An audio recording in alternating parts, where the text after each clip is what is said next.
I'm Troy, and this is another episode of Hunkered Vegans. We're here at SawTown Tavern, still quarantined in place, still closed. And you know what, honestly, folks,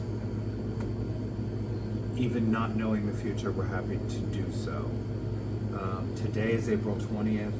We had our largest death toll yet yesterday in Pennsylvania. And then today we had protesters in Harrisburg, where folks just aren't taking this seriously.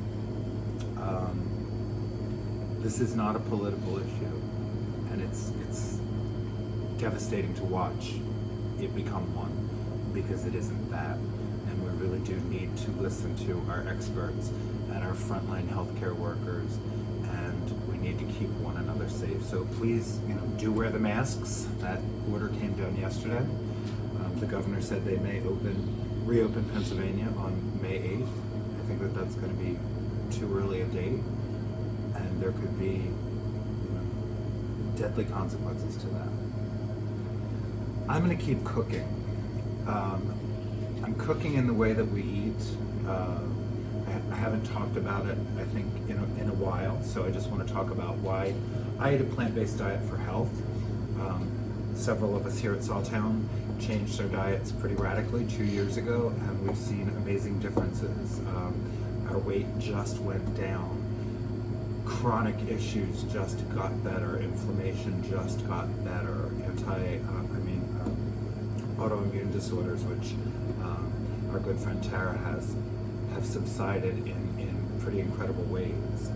And we don't know. I think it's too early to definitively say anything about this virus in correlation to diet, but overall, we know we're healthier when we eat more plants, when we have more fiber in our diet, and we have less animal fat and animal products.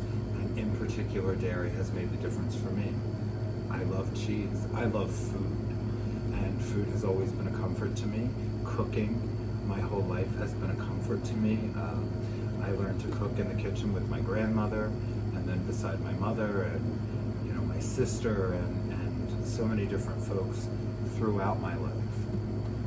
And you've got to eat. So today, so before I get to today, what we're doing here is trying to use pantry staples and simple ingredients, inexpensive ingredients, that put together a really nourishing dish. That's the plan. I've tried to keep all of the ingredients to things that I know that I can get very locally at my local supermarkets. That's our plan. It's simple, and I'm sharing more ways to cook than actual recipes, because I want you to get comfortable in the kitchen. I want you to get comfortable feeding yourself. I don't want you to freak out if you read a recipe and are missing an ingredient or two. So I try to talk about that while we cook. That this will still be a delicious dish, even if we don't have what we thought belonged in it. And I try to talk about the substitutions and the things that go together. So I hope that you're enjoying this series. I hope that it's useful to you, and a lot of the food that we make here, we put it out there on Facebook that it's available free of charge. We are accepting donations to keep this going, and many of you have generously donated, and we cannot thank you enough, but it's certainly not required. And whatever food I have is available to our friends and neighbors without question, free of charge. We'll deliver it to you right outside with a bag and a mask, and wish you well and good health and good nutrition. And please, please stay safe so we can get to the other side of this. Today, we're cooking with beer. Not just in me, but also in the food. Let's go in the kitchen. Okay, let's talk about our ingredients. So I went to the pantry. When I want to make chili, I make chili. There are certain essential components for a vegan chili, beans being one of them, tomatoes being another. I try to make sure I have bell pepper and onion, and I really try to make sure I have lentils. The rest of this is kind of negotiable. So let's talk about that a little bit. We've cut up about 3 medium yellow onions. I've got 2 red peppers, 2 green peppers, diced up. We've got a pound of sweet corn we're going to add at the end because I love corn and chili, and I have it. These are just the ends of my pepper and a couple that I had to nanny trim but are still usable. And I've got about 4 stalks of celery, about 3 nice fat carrots in a large chop, and I've got this. I'm going to pulse this in the food processor to sweat along with the beautiful diced vegetables that we're going to add. So chili is a great way to hide extra vegetables. Gives you some extra volume, gives you extra fiber, gives you extra nutrients, and it's chili. It's going to come out as chili when it's all done cooking. I use 3 large cans of diced tomatoes because we're going to make a stock pot. If you've got Rotel, that's great. You use, 2 cans of this is 1 large can of diced tomatoes. I've also used crushed tomatoes if that's what I have. If I have whole tomatoes, then that's what I use, and I just break them up with my hands. But tomatoes, we're going to use 3 large cans. I'm going to use 1 little can of tomato paste because we're adding a large volume of liquid to this because we're cooking with about 1.25 cups of barley. It's going to give us a nice meaty texture, extra fiber, extra nutrients. A whole pound of lentils. We're just going to throw them in there, and they're gonna really incorporate and replace the meat nicely. And I use 6 cans of whatever beans I have. I love kidney beans and chili. Everyone doesn't. I love pinto beans. Black beans work great. I always incorporate them. Cannelli beans are just white kidney beans. Those are the 6 cans I have, so those are the 6 cans we're cooking with. Seasoning.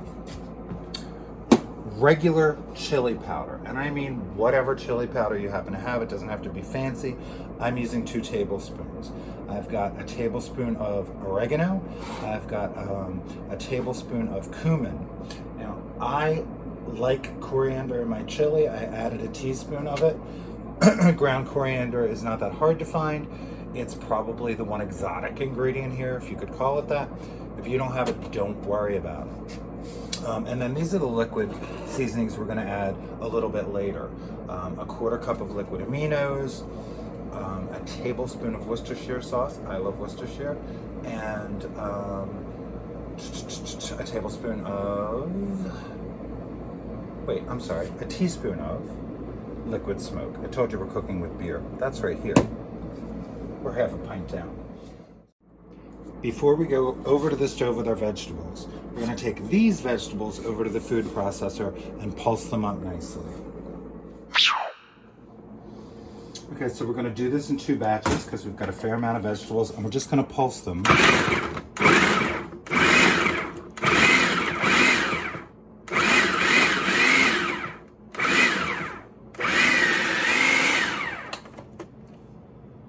To a nice chop. We're going to do that twice, and that's what we're going to start with. So let's get the pot hot. Now, the thing about chili is it's very easy to make whole food, plant-based, and no oil if you're not cooking with oil. So instead of sweating these vegetables with oil, I'm going to use some vegetable broth because I have some open. We could use some of our beer. We could use some of the tomato juice out of our can of tomatoes. We could use water.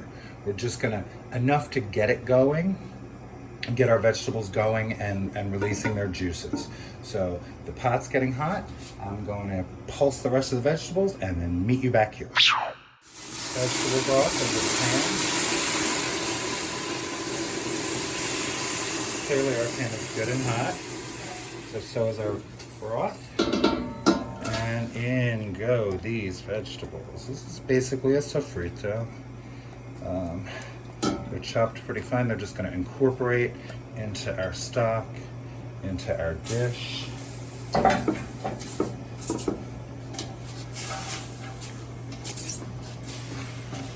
Sometimes I forget to mention ingredients as we're looking at the table. This will get a couple of bay leaves, and this will get a good tablespoon or more, a good heaping tablespoon of chopped garlic. Nanny reminded me I didn't mention the garlic. But we're not going to start there. We're going to start sweating these vegetables. And we're going to sweat these first because they're our base before we add the chopped onion and peppers. And we're going to incorporate them for a bit as well. I'm going to give this a touch more stock. And these are going to get going pretty quickly. And this is going to start to smell wonderful really fast. And this is the base for our delicious, hearty vegan chili. And one of the reasons I love to make a big full stock pot, this freezes beautifully. I mean, I'm making this much to share with y'all, but I promise you, chili freezes great. You can do the same thing I'm doing, put it in quart containers or Ziploc bags or whatever you happen to have, and put most of it in the freezer, and it'll give you several meals. It thaws out and reheats beautifully. So I'm gonna throw our dry spices down in with our vegetables now so they can get nice and fragrant. And as I said, a really generous tablespoon to a tablespoon and a half of chopped garlic. It's all going in there and it's really smelling beautiful already.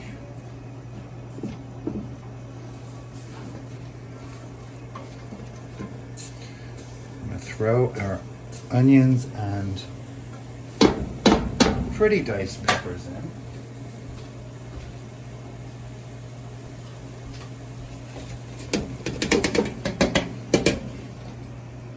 And we're going to keep stirring this and let this get translucent. And look how our pot is already filling up with all this goodness. This is going to cook down and release a lot of flavor. Okay. These vegetables, we've stirred them several times. They've cooked down nicely. There's still some liquid in here. They're not sticking, but they've released most of their liquid. They've cooked down, they've softened, and so we're going to start building our chili. And we're going to start with our liquid. To this, I'm going to add a gallon of liquid. So let's talk about it. I'm going to start with a quart of beer. It's our first quart. I love what beer adds to the flavor of chili. And I always cook with it. The alcohol cooks off if you're not comfortable with it or you don't want to sacrifice any beer right now. Exchange it for water or stock, that's fine. Now, I use stock. And again, I'm going to tell you, we've got several choices in stock. Now, I'm fortunate enough to have access to a few of the different better than bouillon stocks that are out there. These are great natural ingredients, and you know, I use this quite a bit. I'm comfortable with using this in cooking. This one is called No Beef Base. I like it for the chili because we're trying to replicate that nice beefy flavor. I also use not chicken stock. I think I mentioned before there's one called roasted garlic that's terrific. There's a vegetable base. Use quarts of vegetable stock, make your own. And if you are not following a completely plant-based diet and you prefer a beef stock or a chicken stock or a beef or chicken bouillon and that's what you have, use that. I like the additional flavor that it adds. I've mixed up 3 quarts of not beef stock and I'm adding that right now. Now I'm also going to throw in, for flavor,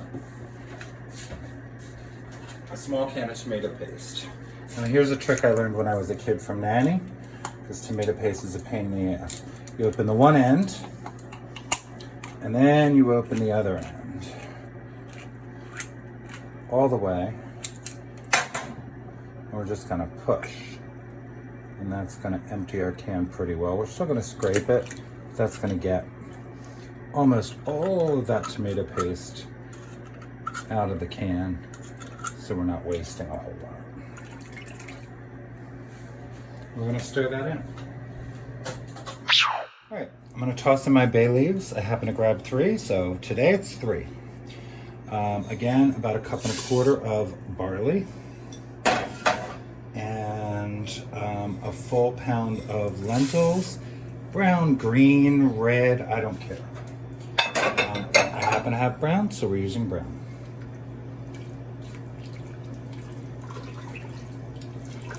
Well, this is going to absorb a good amount of this liquid. We're going to keep building this chili, but chili simmers for the most part, and you know, you kind of keep opening cans, so it's not a really big deal. But we're going to see how much of the liquid that absorbs.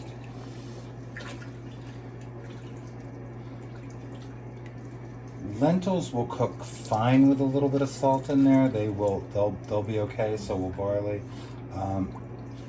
Larger beans and, you know, tougher beans that take longer to cook, I do not add salt at all, but these will be fine. So we're gonna let this go. It smells amazing. For a good half an hour or so, we'll probably check it in 30-40 minutes, and then we're gonna build it with our beans, our canned beans, and our canned tomatoes. Okay, this has been simmering for just about 35 minutes. Look at that, it's beautiful. Our lentils are cooked and tender but not falling apart just yet. Our barley is cooked. I'm not going to keep going, but we're going to add in our tomatoes, our liquid seasonings, and our beans now. Gorgeous. So again, got the equivalent of 3 large cans of diced tomatoes and their juice. It's 2. And the Rochelle just happens to come in smaller cans, so we're going to use 2 of those to equal 1 large can. These have green chilies in them, so that's going to add a little bit of heat.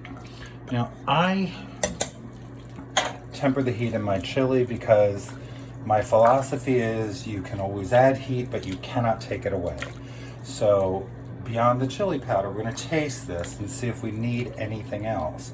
I don't think we will. I think we're going to have a nice back heat from what's in here already. And our liquid seasonings, our liquid aminos, Worcestershire, and that teaspoon of liquid smoke. Put those in there.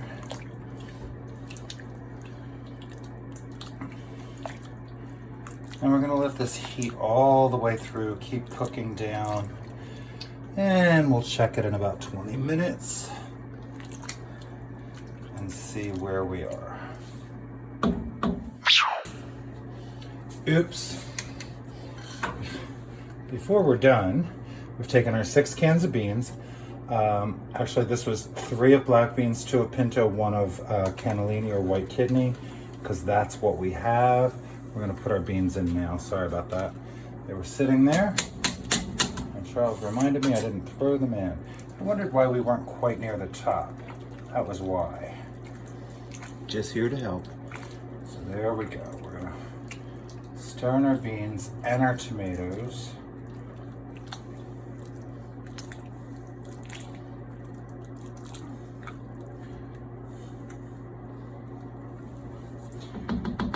Let this heat through and start to simmer a little bit. And again, we'll check it. It is beautiful. It's full of color. I wish you could smell it. And it's going to taste amazing.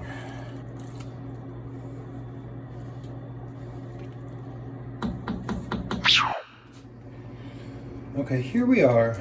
We've simmered about 20 minutes. A lot of the liquid is either thickened or absorbed.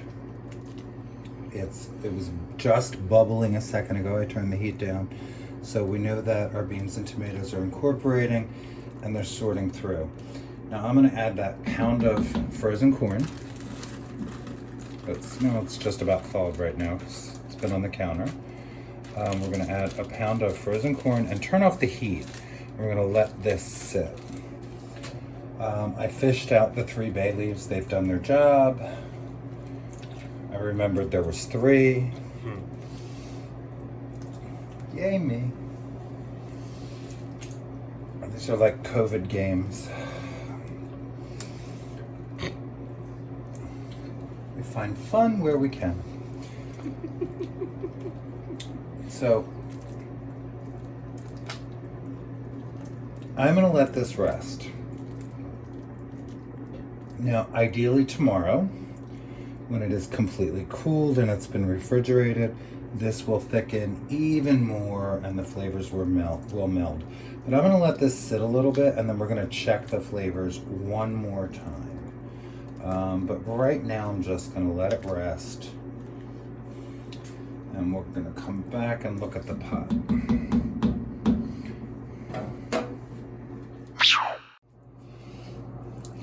Okay, this is what sitting for about 45 minutes has given us. The chili is beautiful. It's full of color.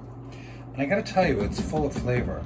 Now, we haven't added any extra salt if you follow the ingredients, and it doesn't need it. The heat is just a gentle back heat, and that's how I like to serve this, because you can always add heat. You can add hot sauce, you can sprinkle in some cayenne pepper, shake on some red pepper flakes. You can add the heat, but you can never take that away, and I want this to be an approachable dish. I am going to add a tablespoon of red wine vinegar because it needs just a touch of brightening it up. And I'm going to add a teaspoon of maple syrup. Now, if you use sugar, go right ahead, or turbinado sugar, or however you like to add just a touch of sweet. A touch of sweet brings out the other flavors. And then I'm going to do a generous grind of just black pepper, and that's it. And I am really pleased with the flavor and the texture of this dish, and as I said, it's just going to be that much better tomorrow. So we're going to portion it out and put it into quart containers, and I will meet you outside.